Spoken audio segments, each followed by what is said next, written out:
요한계시록 2장과 3장에 보면 예수님께서 7교회에 편지를 하십니다. 여러분, 이 7교회라는 것은 교회 전체를 의미합니다. 성경에서 7이라는 숫자는 완전수라 그래요. 그래서 7이라는 숫자가 성경에 나올 때는 그것은 꽉 차 있는, 모든 것을 다 포함하는 그런 의미가 있는 것입니다. 그래서 7교회 주님이 편지하실 때 모든 교회에 편지하신 것과 같다 그 말입니다. 그런데 이 7교회 이 믿음이 다 달라요. 그들이 주님을 섬기는 모습이 다 다르고 영적인 상태가 다 다르다는 거예요. 다 주님이 세우신 주님의 교회인데도 교회마다 다 달라요. 여러분, 이제까지 믿음을 갖고 살면서 교회를 몇 군데 다니셨나요? 한 군데만 다닌 사람은 거의 없을 거예요. 대부분 3군데, 4군데, 많으면 10군데 교회를 옮기게 될 때가 있는 거죠. 교회 옮겨보면 교회마다 다 다르죠. 주님의 교회지만 다 다르다 그 말입니다. 그런데 이 7교회 가운데 마지막 2교회가 중요해요. 6번째 교회, 7번째 교회, 이 2교회가 중요합니다. 왜냐하면 이 2교회는 주님이 재림하실 때에 이 땅에 있는 교회들의 2가지 모습을 말해주고 있기 때문입니다.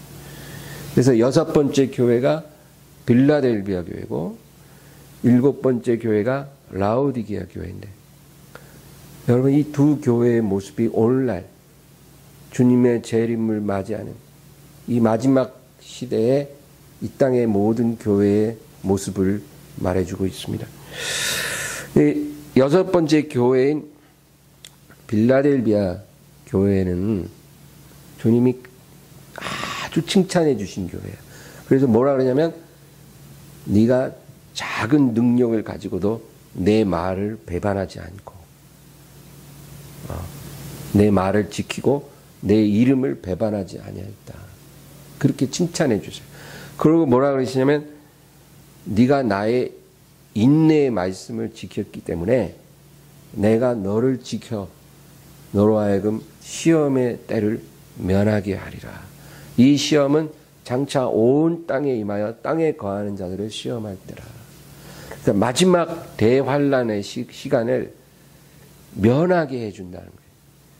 그래서 이 6번째 빌라델비아 교회는 휴거 교회를 말합니다. 환란이 시작되기 전에 주님이 오셔서 교회를 이끌어 가세요. 공중으로 끌어올려서 주님 계신 곳에 있게 만드신다 그거죠. 그래서 이 빌라델비아 교회가 인내의 말씀을 지킴으로 환란의 시간을 면하게 되는데, 이 인내의 말씀이 뭘까요? 오늘 본문을 통해서 이 의미를 여러분과 함께 나누고 싶은 거예요. 그냥 말씀이 아니라 인내의 말씀이다. 이 인내의 말씀이 뭐길래 그 말씀을 지킨 빌라델비아 교회를 주님이 칭찬해 주시고 환란의 시간을 면할 수 있게 해주셨는가? 그거 우리가 알아보자 그거예요. 그리고 마지막 7번째 교회는 라오디게아 교회입니다. 여러분, 왜 라오디게아 교회가 마지막에 나오는지 아세요? 6번째 교회가 주님의 들림을 받고 나면 이 땅에 남아서 환란을 통과하는 교회가 마지막 교회거든요. 그래서 라오디게아 교회가 마지막 교회인데, 이 교회는 주님이 굉장히 책망하십니다. 뭐라 그러냐면, 네가 차지도 않고 뜨겁지도 않도다. 여러분, 음식도요, 차든지 뜨겁든지 해야 맛있지, 미지근하게 식으면 맛이 없잖아요. 근데 교회가 그래요. 주님을 보실 때 차지도 않다 그 말은 주님을 거부하지도 않는다는 거예요. 아예 주님을 거부해 버리면 교회가 아니니까 뭐 그냥 그러려니 하는데 교회라는 이름을 갖고 있으니까 주님을 거부하지도 않아요. 차갑지도 않아요. 그런데 뜨겁지도 않아. 이 말은 사랑하지도 않는다는 거예요. 거부하지도 않으면서 사랑하지도 않는 상태. 그러니까 교회는 그냥 왔다 갔다만 하는 그런 성도들 있잖아요. 교회 오긴 와요. 예배 드리고 가요. 그리고 다음 주에 또 오고 예배 드리고 가요. 그런데 마음이 그냥 미지근한 거예요. 그런 성도의 모습과 똑같다 그 말이에요. 이 라오디게 교회의 모습이. 마치 대화 안 하고 식사하는 부부같이. 부부들 보면 말 한마디 안 하고 식사하는 부부가 있더라고요. 그래서 어디 식당 가갖고 이제 남자 여자 앉아서 같이 밥 먹는데 말 한마디 안 하고 밥만 먹는 사람들은 확실히 부부예요. 그것도 한 30년 살고 이제 아주 그냥 미지근해져 버린 부부죠. 제가 이렇게 길을 걷다 보면 저 맞은편에서 남편하고 아내가 이렇게 걸어와요. 근데 사이 좋은 부부는 이렇게 맞은편에서 누가 오면 둘이 같이 왼쪽으로 딱 치우쳐서 피해 가는데 사이가 별로 안 좋으면 둘이 쫙 갈라져요. 제가 민망해요. 부부인데 내가 가운데로 들어가네. 네. 마치 사랑이 다 식어버려서 그냥 손잡고 다니는 것도 귀찮고 또 밥 먹을 때 할 말도 한마디도 없고 그런 부부처럼 바로 주님을 대하는 그 마음이 그런 교회들이 있다라는 거죠. 라오디게아 교회입니다. 이 교회에 대해서 주님이 내가 너를 토하여 버리리라. 마치 상한 음식 먹고 토해버리는 것처럼 내가 너를 토해버리리라. 그렇게 말씀하십니다. 특별히 계시록 3장 17절에 뭐라 그러시냐면 네가 말하기를 나는 부자라 부유하여 부족한 것이 없다 하나 내 곤고한 것과 가련한 것과 가난한 것과 눈먼 것과 벌거벗은 것을 알지 못하는도다. 이 라오디게아 교회는 물질적으로 풍요로웠어요. 그런데 이 물질의 풍요로움에 안주하며 자신의 영적인 빈곤을 깨닫지 못하는 교회였다는 겁니다. 여러분, 우리 한국 교회가 과거에 물질적인 부요함이 하나님 사랑의 척도요, 하나님 축복의 척도라고 말했던 적이 있어요. 물론 물질적으로 축복해 주신 게 하나님의 축복이 아니라는 말이 아니에요. 하나님이 우리를 축복하시는 여러 가지 중에 하나이죠. 그러나 물질의 축복을 받았다고 해서 그 사람을 하나님이 무조건 사랑하시고 축복하신다는 절대적인 증거가 될 수는 없어요. 그래서 이 라오디게아 교회가 잘못 생각하는 거예요. 우리가 이렇게 많은 사람이 오고 헌금도 많고 큰 건물도 있고 물질적으로 너무 풍족하니 하나님이 우리를 사랑하시고 축복하시고 있는 게 분명해. 우리를 기뻐하시니까 이렇게 복을 주신 거야. 이렇게 생각을 하는 거예요. 그러다 보니 자신의 진정한 영적 상태를 보질 못해요. 그래서 주님 뭐라 그래요? 네가 말하기를 나는 부자라 부유하여 부족한 것이 없다 하나 너희 곤고한 것과 가련한 것과 가난한 것과 눈먼 것과 벌거벗은 것을 알지 못하는 거다. 영적으로 벌거벗었고 영적으로 가련하고 영적으로 가난한데 넌 그것을 알지 못하는 거다. 이게 라오디게아 교회, 환란에 남겨지는 교회의 모습이었다. 그 말이죠.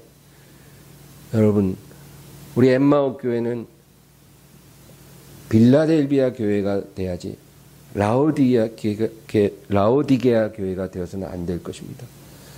이거는 교회만이 아니라 성도의 모습이기도 해요. 라오디게아 성도가 되면 안 되고 빌라델비아 교회 성도가 돼야 돼요. 내가 다른 사람보다 물질적으로 더 부유하고 세상적으로 좀 더 잘 나간다고 해서 하나님이 나를 기뻐하시고 있다라고 착각해서는 안 돼요. 현재 상황이 만족스럽고 안일하다고 해서 내가 하나님 앞에 받아들여지고 있다, 하나님이 나를 기뻐하신다라고 우리가 착각해서는 안 돼요. 성령과 말씀으로 매일 나를 비추어 보고 하나님 앞에 나아가게 되기를 주의 이름으로 축원합니다. 오늘 우리가 본문 말씀을 이해하기 위해서 한 가지 알아야 될 게, 하나님의 사랑을 받는 것과 하나님 사랑 안에 거하는 것이 다르다라는 거예요. 사랑을 받는 것과 그 사랑 안에 거하는 것이 달라요. 요 깨달아야 오늘 본문이 이해가 됩니다. 여러분, 하나님은 우리를 만세 전부터 사랑하셨다 그래요. 이 세상을 지으실 때 저와 여러분을 아셨고 사랑하셨다는 거예요. 우리가 어머니 모태의 지음을 받기 전부터 하나님이 우리를 사랑하셨다고 성경이 말씀하고 있습니다. 그러니까 하나님한테 자꾸 사랑 달라 그러지 마세요. 모태 지음 받기 전부터 우리를 사랑하셨다니까요. 사랑을 이미 넘치도록 주시는데 뭐 자꾸 달라 그래요. 안 받은 것처럼. 여러분, 십자가보다 더 큰 사랑이 어디 있어요 도대체? 그보다 더 큰 사랑이 어디 있어요? 누가 남을 살리기 위해 자기 아들을 잡아서 죽인대요. 그런데 하나님이 그 사랑을 이미 주셨는데도 못 받은 것처럼 자꾸 사랑 달라고, 하나님 나를 사랑해 주세요, 그런 기도 이제 하지 말아야 돼요. 이미 엄청 주셨구만. 왜 못 받은 것처럼 그래요. 그런데 이렇게 하나님의 사랑을 우리가 이미 받았지만 그 사랑 안에 거하는 것은 별개 문제라는 거예요. 사랑을 주시는 건 하나님의 일이고 그 사랑 안에 거하는 것은 우리 일이에요. 그러니까 내가 너희를 사랑하였기 때문에 내게 와서 내 사랑 안에 거하라, 하나님이 명하시는 거예요. 우리가 주님께 가서 그 사랑 안에 거해야 된다, 그 말입니다. 그게 뭐예요? 그 십자가 사건이 나와 관련됐다는 걸 깨달아야 된다, 그 말. 사랑은 내가 이 세상에 태어나기 전부터 부어졌고 내가 주님을 믿기 전부터 주님 나를 사랑하셨지만 내가 그 사랑 안에 거하려면 그 십자가 사건이 나와 관계에 있다는 걸 깨달아야만이 내가 그 사랑에 거할 수 있다, 그 얘기입니다. 그래서 우리가 그 사랑에 대한 응답으로 하나님을 예배하고 찬양하는 거예요. 그게 그분의 사랑 안에 이제 거하는 거예요. 여러분, 한 죄인 여자가 예수님 발치에 다가와서 그 발등에 눈물을 뿌리고 향유를 부었잖아요. 근데 이 죄인 여자는 이름도 안 나와요. 무슨 죄를 지었는지 모르지만 하여간 과거가 엄청난 여자예요. 그런데 이 여인이 예수님을 너무 사랑해서 그 발등에 입 맞추고 눈물을 뿌리고 그 향유를 부어드린 거예요. 그러니까 예수님이 이 여자에게 뭐라 그래요? 여자여, 너의 죄가 사하여졌느니라. 평안히 가라. 할렐루야. 사실 예수님은 이 여인이 예수님께 나오기 전부터 여인을 사랑하셨죠. 그렇지만 이 여인이 그 사랑을 모르고 살 때는 평안이 없었어요. 그런데 그가 예수님을 만나고 예수님 사랑을 알고 나서 그 발등에 눈물을 뿌리고 향유를 부을 때 그 사랑 안에 들어온 거예요. 그 사랑 안에 이 여인이 거한 거예요.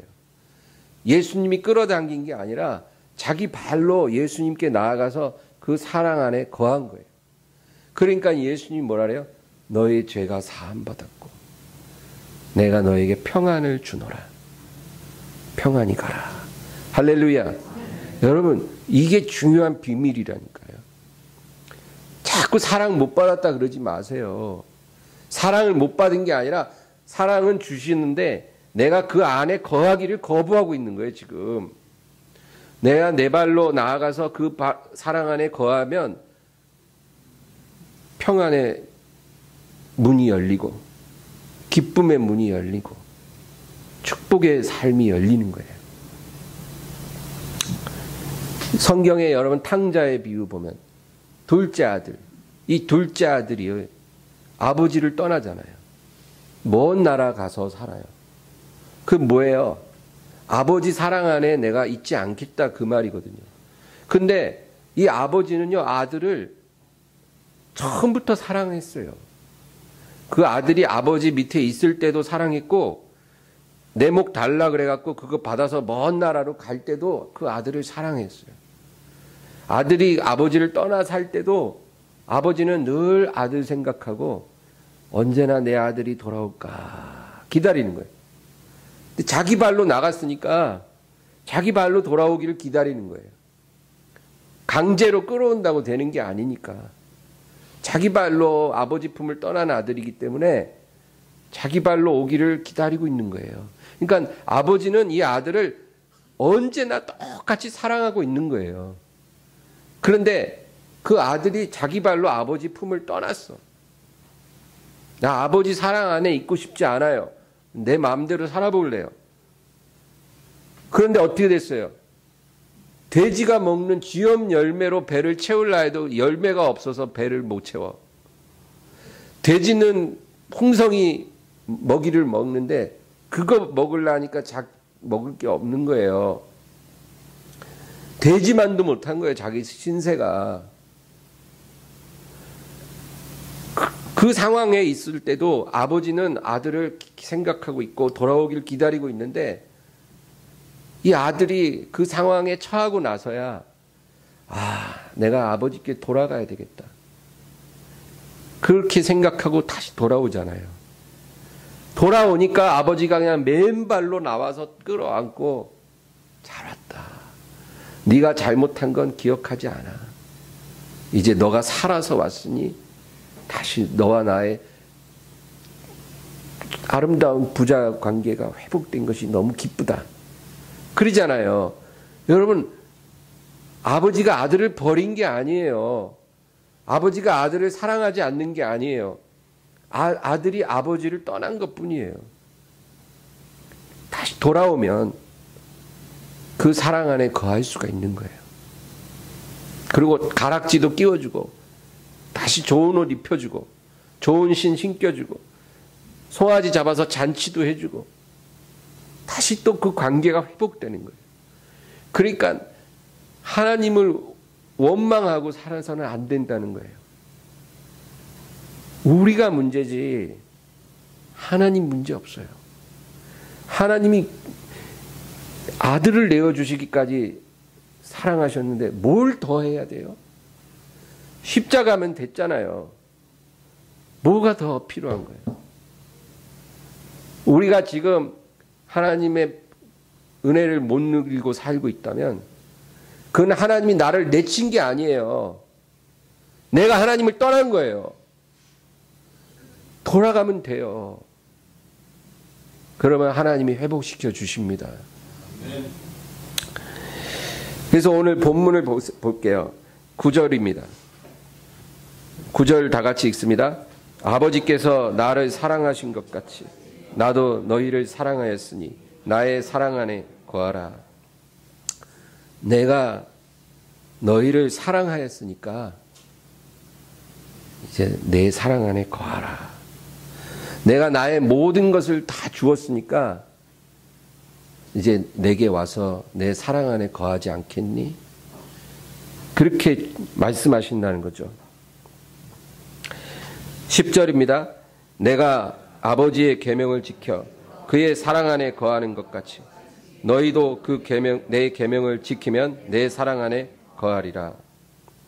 예수님이 아버지의 계명을 지켜 아버지 사랑 안에 거하셨다, 그렇게 말하거든요.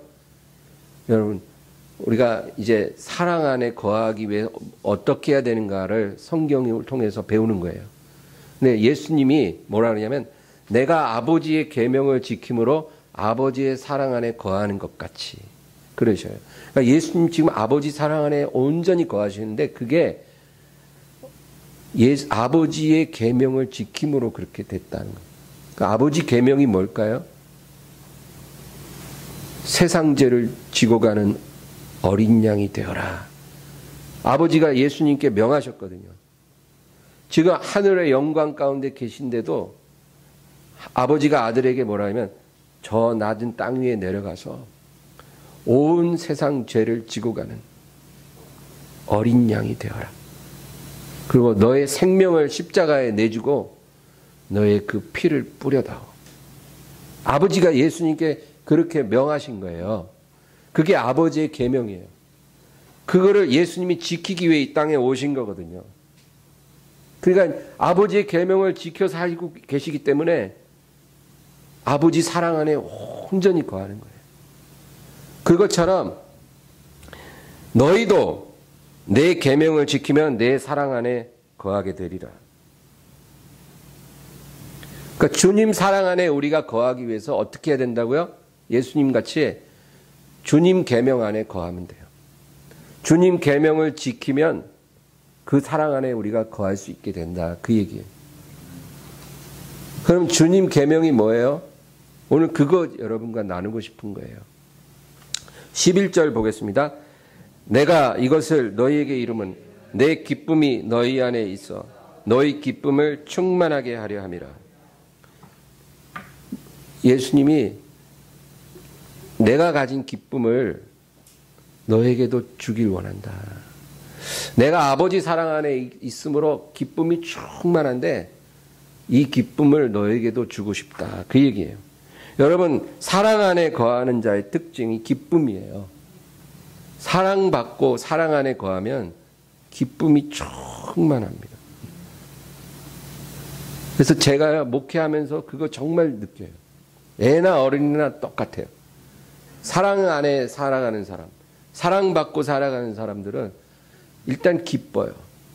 애들도요, 부모 사랑 안에서 커가는 애들은 얼굴이 환하고 기뻐. 근데 결손 가정, 부모가 자녀들을 사랑으로 키우지 않는 그런 가정에서 자라고 있는 애들은 얼굴이 어두워요.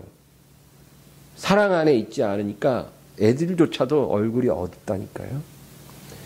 교회학교 교사 하시면 그런 거 아실 거예요. 똑같은 아이들인데도 그 사랑받고 크고 있는 애들과 사랑 못 받고 크는 애들 얼굴이 달라요. 기쁨이 없어요. 근데 어른들도 그렇더라니까요. 어른들도 남편 사랑받고 살아가는 아내들은 기쁨이 있어요. 근데 그 사랑을 못 받고 살면 기쁨이 없어요. 남편도 마찬가지겠죠. 사람 그래요. 사랑 안에서 살아야 기쁨이 임하는 거예요. 우리가 하나님 사랑 안에 있어야 예배도 기쁨으로 드리게 되고 기도도 기쁨으로 하게 되고 어떤 섬김도 기쁨으로 하게 되는 거예요. 그래서 교회에 기쁘게 와가지고 막 기쁘게 일하고 기쁘게 예배하고 막 기쁨이 있는 사람들은 그 하나님 사랑 안에 거하기 때문에 그런 거예요. 하나님이 기쁨을 주신다니까요. 근데 기쁨이 없는 사람들도 있어요. 그 왜 그래? 아직 그 사랑 안에 거하지 못하는 거예요. 그러면 하나님이 그 사람을 사랑하지 않냐? 아니라고요. 아까도 얘기했잖아요. 사랑하시지 않는 게 아니라 내가 그 사랑 안에 지금 거하고 있지 않기 때문에 그렇다, 그 말이에요. 그래서 내 사랑 안에 거하라. 그러면 뭐라 그래요? 11절에 내가 이것을 너희에게 이름은 내 기쁨이 너희 안에 있어 너희 기쁨을 충만하게 하려 함이라. 여러분, 예수님이 이 세상에 계실 때 어떤 마음으로 계셨을까요? 우리는 예수님이 이 세상에서 늘 고뇌에 가득 차 계시고 굉장히 슬픈 표정으로 사셨을 거라고 우리가 생각하기 쉽죠. 그렇죠? 왜냐하면 여러분, 예수님이 이 세상에 오신 것 자체가 아주 극단적인 강등이에요. 하늘의 영광의 보좌의 우편에 계시다가 갑자기 이 낮고 낮은 땅 위에 확 내려오신 거예요. 그것도 좀 부잣집에 태어나면 괜찮지. 찢어지게 가난한 집에 태어나고 말 구유에 눕히지고, 그쵸? 그러니 예수님 얼마나 우울했겠어요. 내가 처한 상황이요. 50평 아파트 살다가 15평 아파트로 이사 가면 얼마나 우울해요. 근데 하늘에서 땅으로 오셨으니까 우울하죠. 그리고 예수님이 이제 공생에 시작하면서 제자들을 다 불러서 데리고 다니는데 이것들이 하나같이 무지랭이들이라 뭐 말을 해도 알아들어야지. 아무리 말하면 뭐해. 알아듣지를 못하는데. 제자랍시고 불렀는데 다 그 수준이에요. 그리고 뭐 좀 우아한 사람들이 몰려오는 게 아니라 무슨 귀신 들린 사람들, 병 걸린 사람들, 문둥병자들, 중풍병자들, 그런 사람들만 막 바글바글 해요. 예수님 주변에. 죄인들. 얼마나 우울해요, 삶이. 그리고 바리새인들은 호시탐탐 예수님은 시험하고 뭐 하나 꼬투리만 잡히면 너 죽여버릴 거야. 막 이러고 있고. 그러니까 예수님 삶에 얼마나 빡빡해요. 그러니까 우리가 생각할 때는 굉장히 우울하실 거다. 고뇌에 가득 찬 그런 마음이었을 거다. 그렇게 생각하는데 그렇지 않았다는 거예요. 항상 기쁨이 충만했어요. 그 병자들, 귀신 들린 자들 사이에 계셔도 기쁨이 충만하고, 아무리 가르쳐도 알아듣지 못하는 제자들과 함께 있을 때도 기쁨이 충만하고, 예수님을 고발하는 원수들이 호시탐탐 노려도 늘 기쁨이 충만하고, 그렇게 사셨다는 거예요. 그 왜 그래요? 예수님이 아버지 계명을 지킴으로 아버지 사랑 안에 거하고 있기 때문에 그 아버지 사랑이 예수님을 확 감싸니까 사랑받는 사람이 기쁘다 그랬죠? 기쁜 거예요. 늘 기쁜 거예요. 기쁨이 충만해. 그래서 11절에도 내 기쁨이 너희 안에 있어 너희 기쁨을 충만하게 하라며, 이 기쁨 충만이 너희에게도 흘러가게 하려 한다. 그러니까 내 계명을 지켜 내 사랑 안에 거하라. 할렐루야. 그 말씀을 12절에 하셔요. 우리 다 같이 12절 읽습니다. 내 계명은 곧 내가 너희를 사랑한 것 같이 너희도 서로 사랑하라 하는 이것이니라. 간단하죠? 내 계명이 뭐냐면 내가 너희를 사랑한 것 같이 너희도 사랑해라. 너희가 이 계명 안에 있으면 너희는 내 사랑 안에 거하게 되고 기쁨이 충만하게 되고 삶의 문이 열릴 거야. 너의 삶이 달라질 거야. 그러니까 이 한 가지 계명을 지키라. 주님 말씀하세요. 요한일서 4장 10절에 이런 말씀이 있어요. 사랑은 여기 있으니 우리가 하나님을 사랑한 것이 아니요 오직 하나님이 우리를 사랑하사. 우리가 하나님 사랑한 게 아니라 하나님이 우리를 사랑하셨다. 요한일서 4장 19절에는 우리가 사랑하면 그가 먼저 우리를 사랑하셨습니다. 우리가 지금 주님 사랑한다고 하지만 주님이 먼저 우리를 사랑하셨다. 그래서 제가 오늘 말하고 싶은 게, 예수님 사랑은 어떤 사랑이냐면 먼저 주는 사랑이에요. 먼저 주는 사랑. 이게 주님의 사랑이라는 거예요. 이 사랑을 우리가 받아서 행하면 우리도 주님 안에, 그 안에 거하게 된다. 여러분, 예수님이 우리를 사랑하실 때 누가 그 달라한 사람이 있었을까요? 누가 좀 주세요 해갖고 주신 거 아니에요. 예수님이 이 세상에 계실 때 아무도 예수님을 환영하지도 않았고 원하지도 않았어요. 그런데 오신 거예요. 와달라 해서 오신 게 아니에요. 그냥 오신 거예요. 사람들이 예수님에게 원했던 거는 정치적인 선동가예요.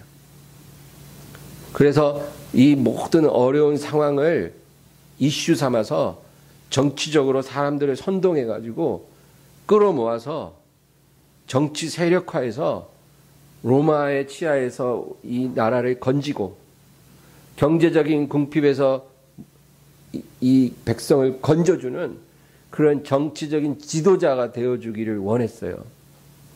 그런데 사람들이 원하는 거를 예수님이 물리치고 골고다의 십자가에 못 박히신 거예요. 예수님이 십자가에 못 박히시는 순간까지 아무도 그 죽으심의 의미를 이해하는 사람이 없었어요. 누구도 그거를 요구한 사람도 없고 죽으신 그 순간까지도 그 제자들조차도 예수님이 왜 십자가에 죽으시는지 그 의미를 아무도 몰랐다니까요. 그런데 예수님이 그렇게 하신 거예요. 왜? 그게 우리에게 가장 필요한 거기 때문에. 그걸 주시려고 오신 거예요. 정치적인 지도자가 되는 것이 중요한 게 아니라 죄의 권세로부터 우리를 건지고 우리에게 영생을 주기 위해서 이 세상에 오신 거거든요. 그렇기 때문에 예수님은 지도자가 되는 것이 아니라 어린 양이 되는 거예요. 십자가에 죽으셔야 되는 거예요. 아무도 그거를 원하지도 않았고 알아주지도 않았어요. 그런데도 예수님은 그 길로 걸어가는 거예요. 우리를 살릴 수 있는 유일한 길이기 때문에 묵묵히 골고다 언덕으로 십자가를 지고 올라가셨다 그 말이에요. 여러분 진짜 사랑은 어떤 사랑이냐면 저 사람이 내게 원하는 것을 주는 게 아니고 정말 저 사람에게 필요한 것을 주는 거예요. 그게 진짜 사랑이에요. 하나님이 우리를 사랑하신 게 그런 사랑이고 우리가 달라 하지도 않는데 그것을 먼저 아시고 우리에게 주신 거예요. 먼저 가장 필요한 것을 주시는 사랑. 그 사랑을 우리가 받았다는 거죠. 내가 이렇게 너희를 먼저 사랑한 것처럼 너희를 위해 생명을 내놓은 것처럼 너희도 이렇게 서로 먼저 다가가 사랑하라. 그 얘기를 오늘 본문이 하고 계시다 그 말입니다.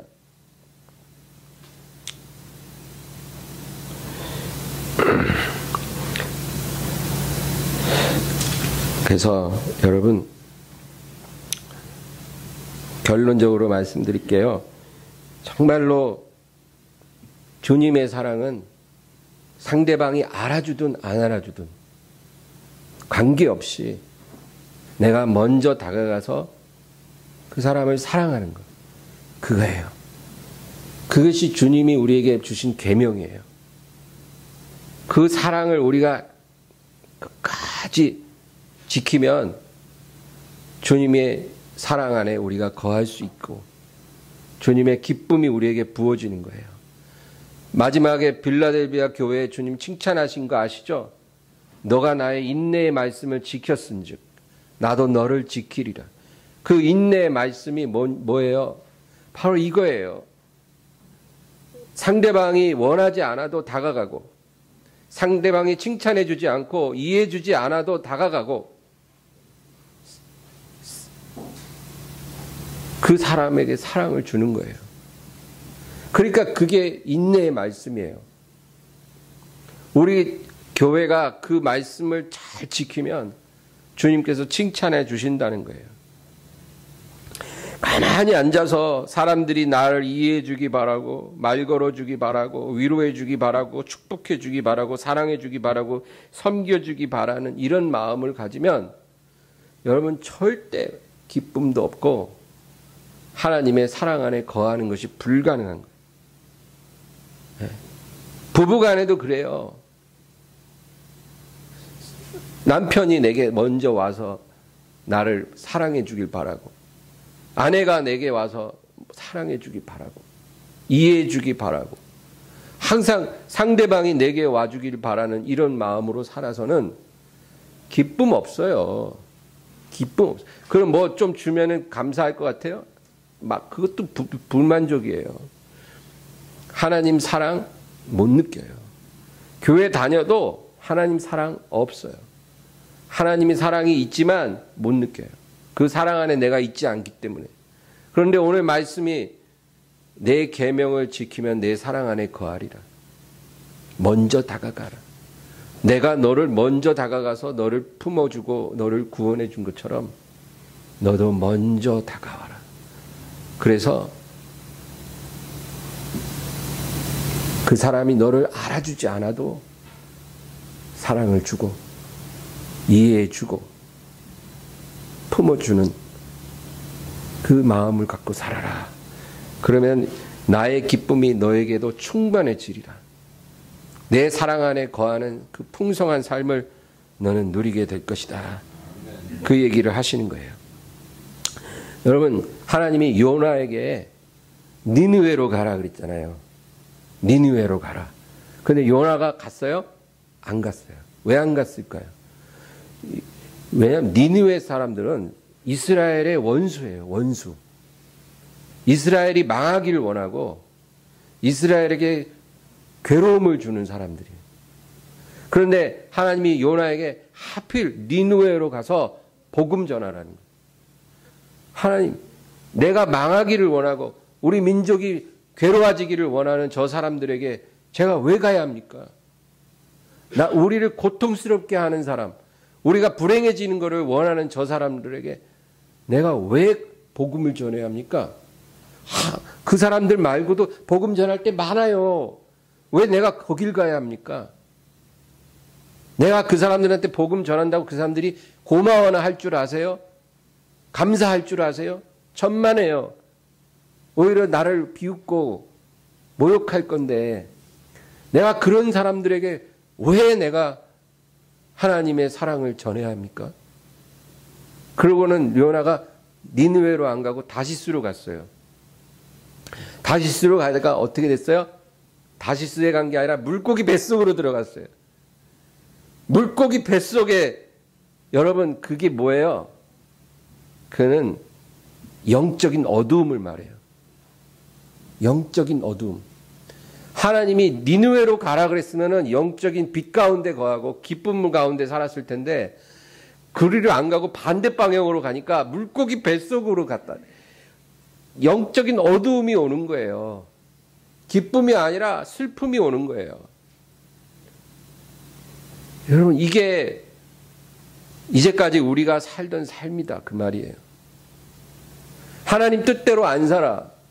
주님 계명대로 안 살아. 그러면서도 왜 내게 기쁨을 안 주세요? 왜 내게 행복을 주시지 않으세요? 왜 내가 원하는 삶을 허락하시지 않으세요? 우리가 이렇게 질문했다는 거예요.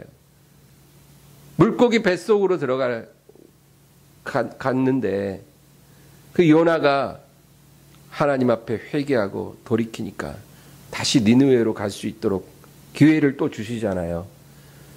니느웨에 가서 저 사람들이 내 말을 듣든지 안 듣든지, 내 말을 이해하든지 안 하든지, 나를 인정하든지 안 하든지, 고마워하든지 안 하든지, 그거 다 떠나서 하나님 명령 따라 복음 전했어요. 회개하라. 하나님께 돌아오라. 만일 돌아오지 않으면 40일 후에 이 성은 무너지리라. 하나님이 주신 말씀 그대로 전했으니까 온 성이 회개하는 역사가 일어났더라. 그 얘기죠. 그래, 요나가 하나님, 정말 저는 하나님을 이해할 수가 없어요. 왜 저런 악한 백성을 사랑하시는지, 그리고 왜 다 많은 선지자 중에 나보고 그걸 전하라고 하시는지 전 이해가 안 되네요. 그러니까 하나님이 이 니느웨 성에는 선악을 분별하지 못하는 영혼이 12만 명이 있다. 이 영혼들을 내가 아끼는 것이 맞지 않겠냐. 하나님의 마음이에요. 니느웨 사람들이 하나님 몰라요. 하나님을 원하지도 않아요. 하나님께 돌아오지도 않아요. 그런데도 하나님이 그 12만 명의 영혼을 멸망당하는 것을 원치 아니하시고 내가 저들을 아끼는 것이 맞지 않냐. 하나님의 마음을 요나에게 알려주신 거예요. 여러분, 우리가 이 하나님의 마음을 알고 이대로 가야 돼요. 저 사람이 정말 사랑받을 만하지 않다 해도 그 사람에게 먼저 내 마음을 주고 사랑을 줄 때 하나님이 우리에게 약속하신 대로 내 사랑 안에 거하게 되리라. 할렐루야. 네, 이거예요. 오늘 말씀이. 이 말씀 그대로 믿으세요. 기쁨이 너희에게 흘러 들어가리라. 내 충만한 기쁨이 너희에게 임하리라. 이 말씀대로 하면 그렇게 된다고 약속했으니까 그렇게 하십시다. 사랑받을 만한 사람만 사랑하면 너희가 세리나 이방인과 다를 게 뭐냐? 너희를 뺨을 치고 너희를 미워하는 사람일지라도 너희가 사랑할 수 있을 때, 그럴 때 너희가 내 제자가 되고 내 기쁨이 충만하게 되리라. 주님 말씀이십니다. 오늘 이 말씀 기억하면서 살게 되기를 주의 이름으로 축원합니다. 하나님 아버지, 오늘도 주님을 찬양합니다. 주님 말씀 우리 마음에 새기고 주의 길로 행하게 하여 주시옵소서. 우리가 하나님을 사랑하기 전에 주님이 먼저 우리를 사랑하셨고 우리를 구원해 주셨사오니 우리도 아버지 이 사랑을 따라가 행할 수 있도록 도와주시옵소서. 감사드리고 예수님의 이름으로 기도합니다. 아멘.